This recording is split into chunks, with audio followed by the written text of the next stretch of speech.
Pour la prochaine heure, vous écoutez Samedi de lire avec Amélie Boivin-Enfield. Une présentation des Éditions de l'Homme et de Recto Verso, éditeur. Bonjour tout le monde de l'émission Samedi de lire et cette semaine, je reçois l'auteur Jennifer Tremblay. Bonjour Jennifer, ça va bien? Ça va bien, merci de l'invitation.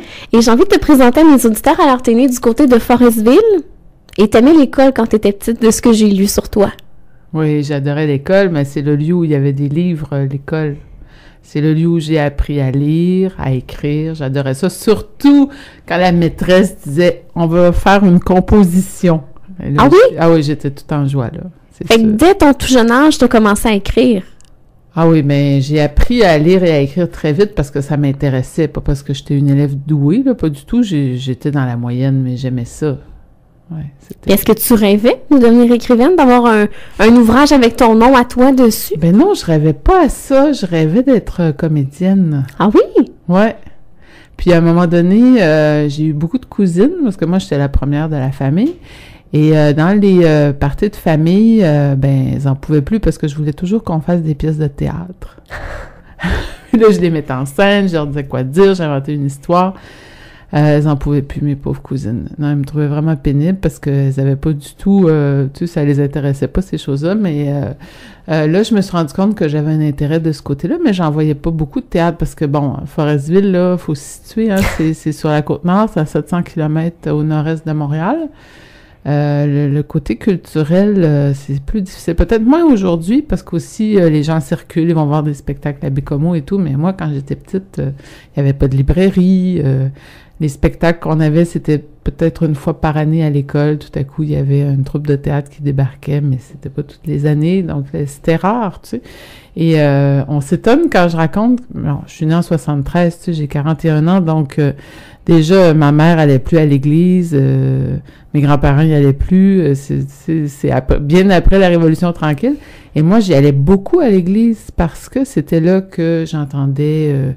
la lecture de la Bible, c'est là que je voyais des sculptures, des toiles, des vitraux. C'était comme le lieu où on pouvait trouver de la beauté sur cette terre aride où il y avait de la forêt, des petites maisons. Bon, il y avait le fleuve, mais à force de voir un paysage, on le voit plus, on dirait. Hein? Donc aujourd'hui, quand j'y retourne puis je regarde le fleuve, je trouve ça magnifique, mais quand j'étais petite, c'était... non, c'est pas la beauté, je te dirais, des lieux qui me séduisait d'abord, c'est surtout que c'était amusant. Mais à l'église, là, il y avait de la beauté, puis ça m'émerveillait. Donc, je fréquentais beaucoup. Mais quand je dis beaucoup, c'est beaucoup, là. Ah je oui? m'arrêtais toujours à l'église en allant à l'école, puis en revenant.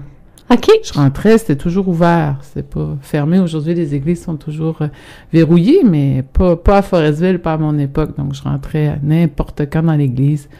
J'allumais des cierges, je me baladais. Mais j'en parle dans une de mes pièces. D'ailleurs, je me suis inspirée de ça dans une de mes pièces qui s'appelle La délivrance.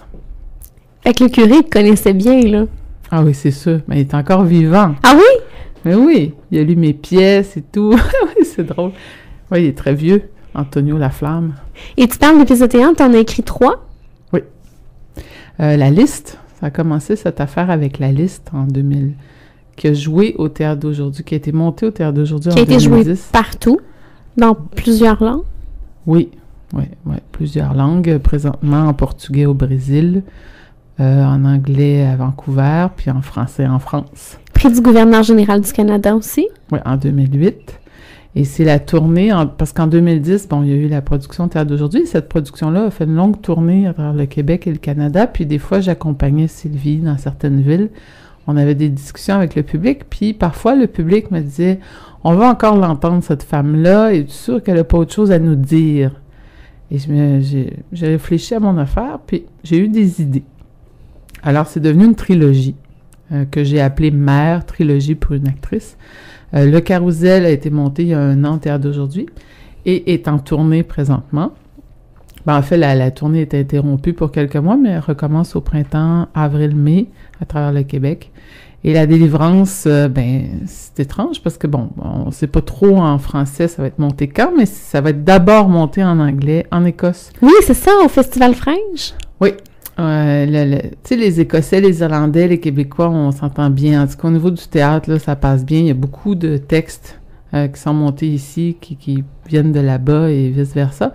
Et là-bas, il y a Stellar Queens, une compagnie de femmes. C'est vraiment des femmes de théâtre, une metteur en scène, une actrice, etc., une gestionnaire. Et elles ont monté la liste il y a 2 ans. L'an dernier, elles ont monté le Carousel dans le cadre du festival. Et cet été, en 2015, elles vont monter les 3 pièces. Ça va être vraiment la trilogie. Donc, l'actrice va être 3 heures en scène pour jouer les 3 morceaux. Est-ce que tu seras là? Non. Ah non! Non. Je suis allée voir la liste, c'était formidable, mais on peut pas toujours se balader comme ça. C'est quand même beaucoup d'énergie et non, mais bon, ça va, elle m'envoie des vidéos, puis je me contente. Mais t'es quelqu'un qui aime beaucoup voyager. Ouais, j'aime beaucoup voyager. C'est sûr que, tu sais, si j'étais indépendante de fortune... c'est sûr que je serais déjà allée au Brésil, je serais sûrement allée à Vancouver. Ouais, j'aime beaucoup voyager. Tu l'as peut-être senti dans mon roman. Ouais, ben j'aime voyager aussi quand j'écris parce que ça nous sort de la grisaille quotidienne quand on écrit, de tout à coup imaginer des scènes à New Orleans ou à Memphis ou ailleurs. T'écris où quand t'écris, Jennifer? Ben le plus possible pas chez moi. Idéalement pas chez moi. Par exemple, Bluesnecks dans une chambre rose, j'en ai écrit une partie... j'en ai écrit une partie au monastère de Saint-Benoît-du-Lac. Il y a un chapitre qui s'appelle « Monastère de Saint-Benoît-du-Lac ». Ça a été l'amorce du roman, parce que je voulais commencer par une écriture manuscrite. Donc, j'avais pas d'ordinateur. J'avais vraiment un stylo, des cahiers. L'idée... Je pressentais que peut-être en écrivant de cette manière-là, il y aurait un autre rythme qui s'imposerait. Je voulais faire l'essai, je voulais faire l'expérience, puis en tout cas, ce que j'ai trouvé, c'est... Parce que la narratrice écrit dans un cahier, donc je voulais faire comme elle pour vraiment être proche d'elle. Oui. Même si c'est un personnage fictif, je voulais être proche d'elle. Et finalement, la suite, ben, je l'ai fait un petit bout en Espagne et un petit bout en France. Je m'isole dans des endroits, des fois pas possibles. Une fois, je me suis retrouvée à Nantes, dans un quartier industriel, dans un appart-hôtel, vraiment pas cher. J'étais là quasiment 1 semaine. C'était vraiment étrange. C'est pas du tout des lieux bucoliques là où je me retrouve, parce que l'idée, c'est pas de visiter puis de faire du tourisme, là, c'est de travailler. Et quand je suis dans des situations comme ça, il me reste plus que ça à faire, écrire. Il y a pas d'autres options. Pas de distraction. Pas de distraction. Donc, je mange, j'écris, je marche, c'est tout ce que je fais. Et je commence à écrire vers 4 heures de l'après-midi.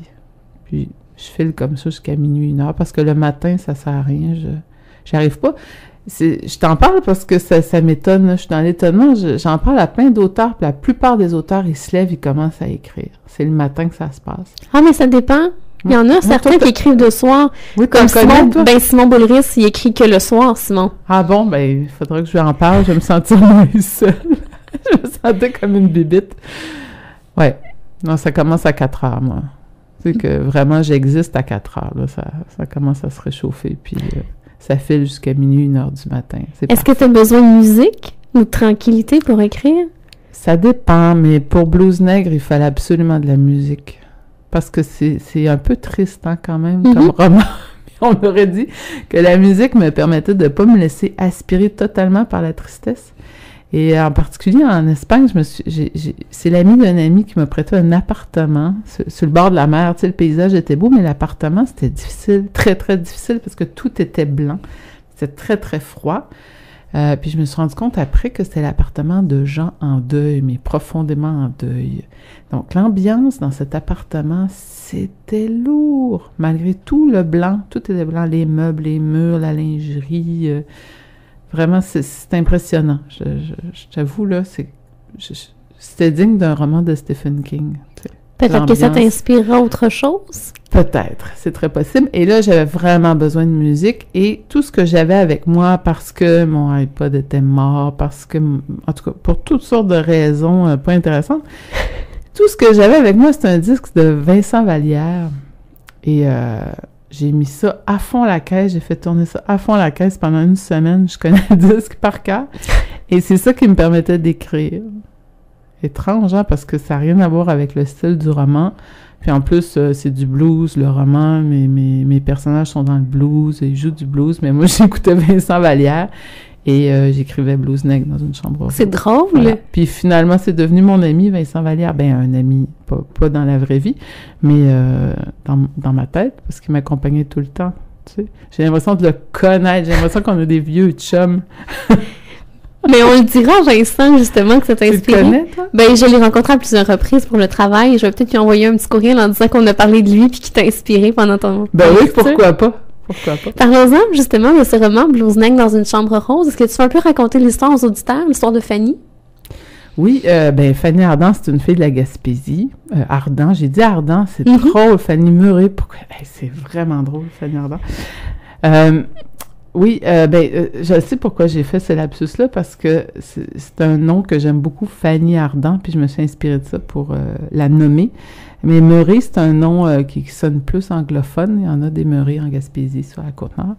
Et c'est une musicienne. Tu sais, il y a tellement de musiciens en Gaspésie, c'est pour ça que j'ai pensé qu'elle était gaspésienne. Elle joue de la guitare, elle compose des chansons, elle compose de la musique. Et elle est à Montréal, elle travaille dans un studio où on enregistre des albums. Et elle connaît depuis son enfance un grand musicien qui s'appelle Bobo Ako, un grand musicien de blues. Et un jour, elle le félicite à chaque fois qu'elle le voit, elle essaie de lui parler, mais il s'occupe pas vraiment d'elle. Il a 20 ans de plus qu'elle, puis c'est vraiment une star internationale. Et un jour, elle gagne un concours de musique, et lui, il est sur le jury. Et là, il la remarque enfin, et ils tombent en amour, les deux. Mais lui, il a une vie très différente de la sienne, parce qu'il fait le tour du monde, il est pas très disponible. Mais quand il vient à Montréal, il passe la voir, des fois, pas tout le temps, mais des fois. Et c'est cette histoire d'amour-là que je raconte, qui est sans début, sans fin. On sait pas où ça va nulle part, mais en même temps, c'est comme inévitable. Et c'est, je raconte du point de vue de Fanny, donc on connaît pas vraiment la vie intime de Bobo Ako, on connaît juste ses passages, ce qu'il lui écrit, ce qu'il lui dit, et elle essaie de survivre à son sentiment, je dirais. Oui, c'est ça, parce que... C'est pas intéressant, là, froidement, comme ça, c'est pas intéressant, c'est une histoire d'amour, il y en a tellement, mais j'ai essayé que la forme soit intéressante. C'est là-dessus que j'ai travaillé, parce que, écoute, écrire une histoire d'amour en 2015, faut vraiment... C'est un risque. C'est un immense risque. Donc, j'ai travaillé sur la forme, sur aussi l'univers, la musique. Qui a une grande place. Grande place, parce que c'est un peu le lien, c'est ce qui les tient ensemble, je pense. Et ça m'intéressait d'écrire quelque chose qui se passe dans un studio, puis des gens qui enregistrent des albums. Ça me fascine, cet univers-là. Je me suis fait plaisir. Si tu me permets, Jennifer, on s'arrête et on continue de parler de Blues Neck dans une chambre rose.